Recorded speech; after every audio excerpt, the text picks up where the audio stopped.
दो बहनें थीं जिनका नाम चुलिया और सियारिया था। चुलिया बहुत मेहनती और गरीब भी थी।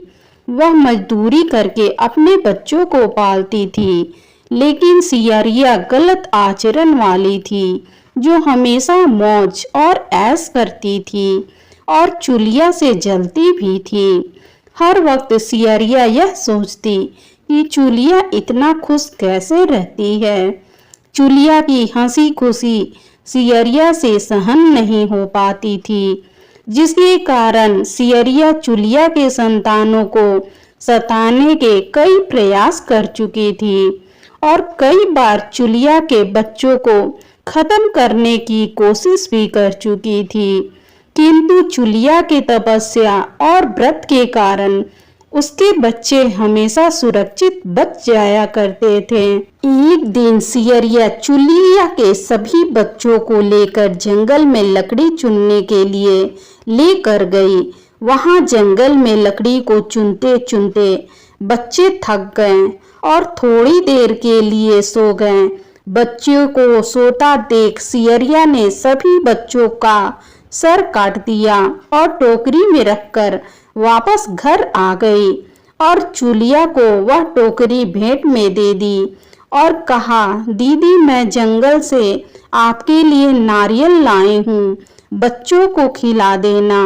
चुलिया ने उस टोकरी को उठाकर देखा नहीं और किनारे में रख दिया और अपने बच्चों की प्रतीक्षा करने लगी। जब शाम से रात हो गई और बच्चे वापस नहीं आए तो वह बहुत परेशान हो गई। बहुत ही करुण स्वर में जोर जोर से रोने लग गई। करुणा भरी स्वर को सुनकर शंकर और पार्वती जी से रहा नहीं गया और उन्होंने महादेव से कहा कि प्रभु, कोई दुखियारी बहुत रो रही है, उनके रोने में बहुत दर्द छुपा है, मुझसे बर्दाश्त नहीं हो पा रहा है। हमें चलकर देखना चाहिए कि कौन रो रहा है और क्यों रो रहा है। तब इस बात पर महादेव जी ने कहा, यह मृत्यु लोक है और यहाँ पर यह सारी साधारण सी बात है। लेकिन पार्वती के हठ के कारण महादेव उनके सामने झुक गए और चुलिया के पास जाकर उसके रोने का कारण पूछा। महादेव जी के पूछने पर चुलिया ने अपने रोने का कारण विस्तार से बता दिया।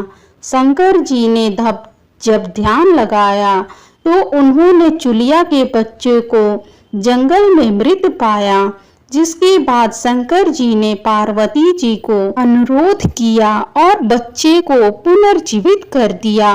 बच्चे नींद से उठकर मौसी को ढूंढ रहे थे, किंतु मौसी वहां नहीं थी।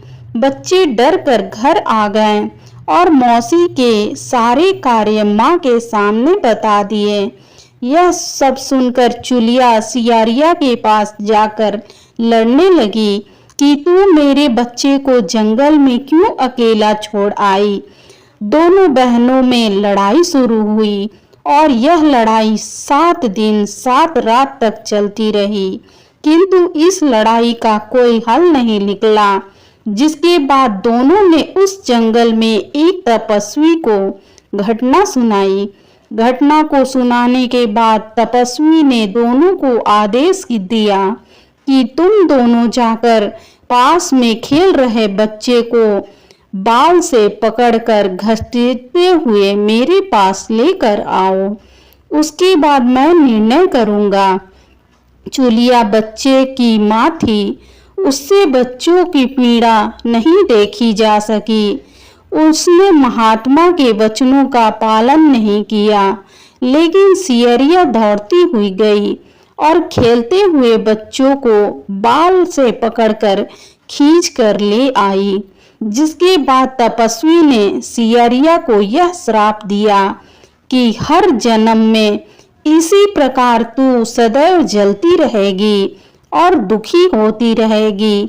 जो महिला किसी बच्चे की पीड़ा और माँ की ममता को नहीं जानती, जीवन भर धरती पर दुख भोगने के अलावा और कुछ नहीं कर पाएगी। हे जीवित वाहन बाबा, जैसे आपने चुलिया के बच्चों की रक्षा की, वैसे ही हमारे बच्चों की रक्षा करना। सभी माताएं बहनें बोलिए जीवित वाहन गोसाई की जय।